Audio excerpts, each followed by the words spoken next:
tuuccaa fi dararaa bifa kamiyyuu uummata isaa Oromoo irraa kaasee Oromiyaa walaboomtee ijaaruuf halkanii fi guyyaa bonaa fi ganna akkasumas aduu fi roobaa osoo hin jedhin kan warraa quleencichi jabarbadaa gootichi waraana bilisummaa Oromoo karra shanan Finfinnee dabalatee golee Oromiyaa mara keessatti tarkaanfii guggubduu dhukeelee bilchiginnaa irratti fudhachaa jiru akkaan jabeessee itti fufee jira. Haaluma kanaan irree fi gaachanni sabaa waraanni bilisummaa Oromoo zoonii lixaa Birgeedii Odaakaarraa godina lixa Wallaggaa aanaa Boojjii Birmajjii ganda Nimaayii Goolli jedhamu keessatti guyyaa kaleessaa onkoloolessa 15 2024 waraana faashistii PP uummata Oromoo dararuuf bobbaate irratti tarkaanfii keessa deebii hin qabne fudhachuun injifannoo boonsaa galmeessee jira. Akkasuma godina Baha Wallaggaa aanaa Galiilaa magaaluma Galiilaa keessa humna waraanaa murna bilchiginnaa waajjira bishaanii aanichaa buufattee jirtu irratti halkanneen gaddaa onkoloolessa 14 2024 toora saayitii shaniitti itti seenuun buksee keessaa baasee hanga sa'a 7tti keessa turuun waan booji'an fudhachuun keessaa baanii jiru. Tarkaanfii woboo jabaatee itti fufuun gaachanni sabaa woboon zoonii kibbaa Cibraan Jaalladhii Gammadaa ergamtuuwwan sirna faashistii PP gadhaabuuf jecha uummata baaf galaa dhorkee hiraarsaa turtee fi jirtuun tarkaanfii laalessaa irratti fudhachuun beeksisee jira.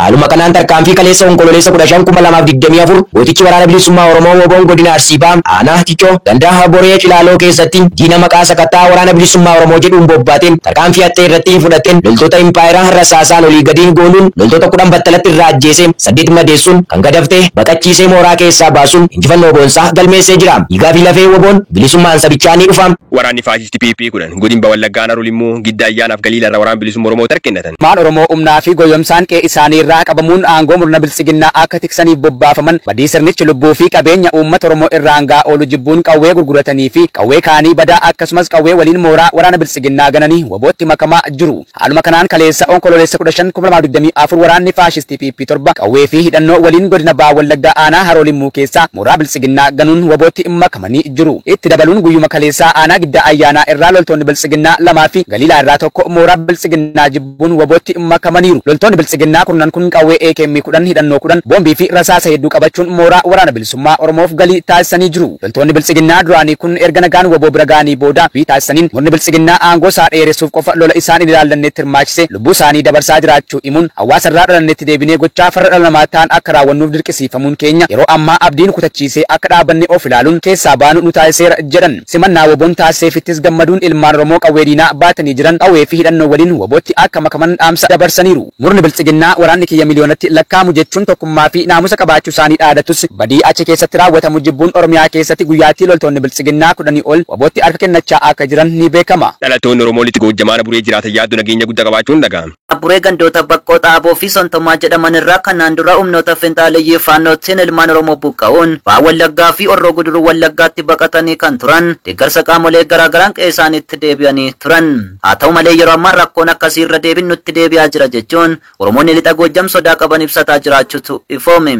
Inumayyuu yeroo ammaa kana Oromoonni naannoo Amaaraa godina lixa Goojjam aanaa Buree keessa jiraatan kun haleellaa hidhattoonni faannoo irratti raawwataniin namoonni hedduun yoo ajjeefaman jiraattonni 3,000 ol ta'an laga Abbayyaa ce'uun naannoo Oromiyaa aanaa Muruutti baqatanii akka jiran dhaga'ameera. Bara darbee haleellaa fi saamicha humnoonni finxaaleeyyii faannoo irratti taasisaniin gara baatii afuriitiif achirraa baqannee aanaa Muruu keessa qubanne. Oromoonni gara Oromiyaatti baqatanii turan kunneen gargaarsa qaamolee garaagaraan gara qe'ee isaaniitti erga akka deebi'an taasifame. Yeroo dhiwaasitti immoo hidhattoota finxaaleeyyii faannoo irraa haleellaan irratti taasifamaa jiraachuu himatan. Haalli sochiin hidhattoota faannoo gara bakka jireenyaa isaaniitti babal'achaa dhufuu irraan kan ka'e sodaa keessa nu galchee jira jedhan. Raayyaan ittisa impaaretii naannoo keessan ture nageenya keessan tiksa jedhames yeroo ammaa achi kaasuun nageenyi keenya daraanuu yaaddoo keessa akka galu ta'eera jedhan. Aanaa Bureetti gandoonni Sontomaa Duwwaa tokko Faxxaan Sontomii fi Bakkoo Xaaboo addatti humnoota hidhataniin xiyyeeffannoo keessa kan seenanii fi eenyummaa Oromoo fi Oromummaatiif akkasuma qabeenya nuti horannee jirruun wal qabatee lafa keenya irraa nu buqqisuuf jechuun ibsan. Gandoota sadan kana keessatti armaan dura namoonni gara 350 ol ta'an ajjeefamuu eeranii akkasuma qabeenyi baay'een nurraa saamamee ture jechuun jiraattonni yaadatu. Ganda keenya irratti du'aa jirra, rakkoo guddaa keessa jirra, Oromoo waan taaneef eenyummaa keenya qofaan miidhaan irra gahaa jira jedhu. Mootummaan akka nageenya isaanii tiksu waada galee fi gara qe'ee isaaniitti deebisuu kan himan jiraattonni ammas akkuma bara darbeetti haalli jiru gaarii akka hin taanee fi hawaasni gandoota kanneenii sodaa nageenya keessa galuun gara firoota isaanii Oromiyaa jiranitti baqachaa kan jiran ta'uu himaniiru. Humnoonni kun erga baatii hagayyaatii kaasee dhawaatan saamichaa fi ajjeechaa irratti geggeessaa jiru kan jedhan ilmaan Oromoo lixa Goojjam aanaa Bureeti. Godina Arsii lamaan keessa dararaan uummata nagaa irra gaggeeffamu daran jabaatee jiraachuun dhaga'ame. Egeree uummata Oromoos ta'e Oromiyaaf yaaddoo guddaa kan ta'e gareen maxxantoota PP mootummaa ofiin jechuun of waaman akkasuma warreen ulaagaa mootummaa hin guunnee fi uummatas bakka hin buune gochoonni isaan guyyuu afaan qawwee fayyadamuun hawaasa nagaa keessattuu qonnaan bulaa Oromoo irratti geggeessan kun uummatni akka wal hin jennee fi kufaatii hamaa kufan taasisaa jiru. Waggoota asii qe'ee boo'ichaa fi gaddaa kan taasifatan akkasuma dirree saamichaa fi seer-dhablummaan keessatti dagaagsan keessa godinaaleen Arsii lamaan tokko yoo ta'an onkololeessa 12/2024 godina Arsii Bahaa Aanaa Martii magaalaa Aanichaa Abboomsaa keessa uummata maqaa sakatta'iinsa maallaqaa kaasee hanga bilbila iddoo tokkotti sassaabuun harkaa saamanii jiraachuun beekameera. Akkasumas namoota maqaan isaanii Tamaamman Kadiroo fi Tolaa Jamaal dabalatee namoota hedduu hidhaatti darbachuun gidirsaa jiraachuunis beekamee jira. Bifuma wal fakkaatuun onkololeessa 12/2024 Arsii lixaa magaalaa Shaashamannee fi Nagallee Arsii keessatti ergamtootni bilchiginnaa biqiltuu mooraa isaanii keessatti argame hunda gibira kaffaluu qabdu ittiin jechuun manneen namoota qe'ee isaanii keessatti biqiltuu argan galmeeffachaa turuu jiraattotni himan. Erga galmeeffatanii boodas guyyaa qottaa gibira isaa kaffalaa isiniin jenne dhuftanii kaffaltu jechuun akeekkachiisanii yoo deeman namoonni hedduunis cirree balleessina malee gibirri nuti mukaaf kaffallu hin jiru jechuun finciluu isaanii dabaluun har'aata biyyoolessa Oromiyaatti himanii jiru. Godillitti Wallaggaan Abaaboo Gambeellii loltoonni bilchiginnaa dargaggoota lama haal suukanneessa ta'in ajjeesan. Godinaalee Oromiyaa adda addaatiin waraanni garaa fi dantaa dhuunfaa isaanii qofaaf jiraatan loltoonni Koloneel Abiy Ahmed haala duraan barameen olitti hawaasa nagaa ajjeesuun lubbuu namoota qaqqaalii ta'an danuu lafarraa fixee duguuggaa sanyii yookiin jeenoosaayidii raawwachaa kan jiru waraanni Empaayeratti Koloneel Abiy Ahmedin durfamu ammallee gara jabina guddaan uummata irratti bobba'ee jira. Aanaa Abaaboo Gaambeellii ganda Komboo jedhamu keessaa guyyaa kaleessaa jechuun gaafa onkololeessa 15/2024 ganama barii dargaggoota maqaan isaanii Gaaddisaa fi Bahaaruu jedhaman sababa tokko malee Oromummaa isaanii qofaaf rasaasa itti roobsuun ajjeesanii gatuu namoonni itti dhiyeenyan beekan dubbatu. Akka namoonni kun himanitti namoonni kunneen siyaasa kam keessa kan hin jirre barii tokko malee sababa Oromummaa isaanii qofaaf ajjeesuu isaanii namoonni kun itti dabaluun ibsaniiru.